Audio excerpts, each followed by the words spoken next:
Hello? Hello, sweetheart. A ake dakata ba magana baby. Me wai ya dade da mutuwa.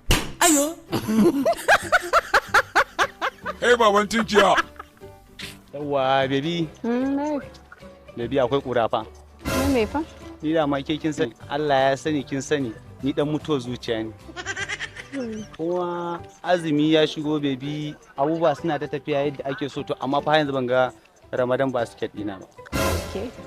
Shine dai damuwa ta baby. Ai kai ka san nawa ne, in dai dan wannan ne ai ba matsala. Kin saka mutuwar zuciya sai a gudu. Ni ban damu da mutuwar zuciyanka ba, akwai wani dan wahalan mutum. Eh. Waya na ba kati ni da na kira shi. Matsalar ki koyar rashin kati? Kwantar da hankalinki, waya na akwai kati full. Okay. Saki tabo shi. Ai ni jihar kaki da zan samu bana kyashi.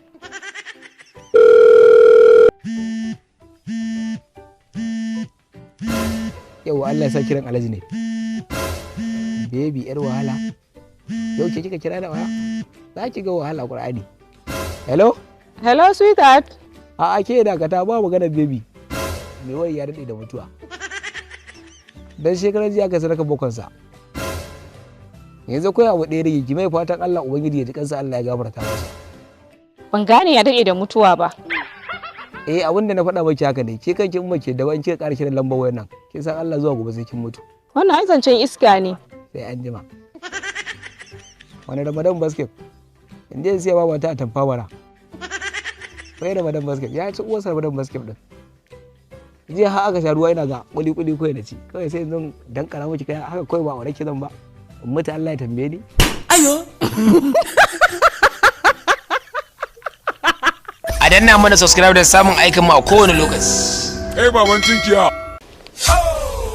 A jama'a assalamu alaikum, wannan da kuke gani jaruma ce ta fito a matsayin budurwa ta na kawo mata kayan sallah na sha mari dan Allah ku duba nan ina ga ya fashe ko bai fashe ba dan Allah ki ga inda kika mari ne inda kika san kin samu mandiri yanzu fa ina ce zan rama ba sai rama ba To rama mana. zan iya rama fa wallahi To ka rama mana. ai yanzu ne yunwa nake ji amma wallahi da ina rama jama'a ku ci A gidan ƙwarwa za ka rama. ai abin da nace zan rame fa nace zan rame nace To shikenan. Na bayar rama ka ce za ka. zan rame nace wannan mijinki ne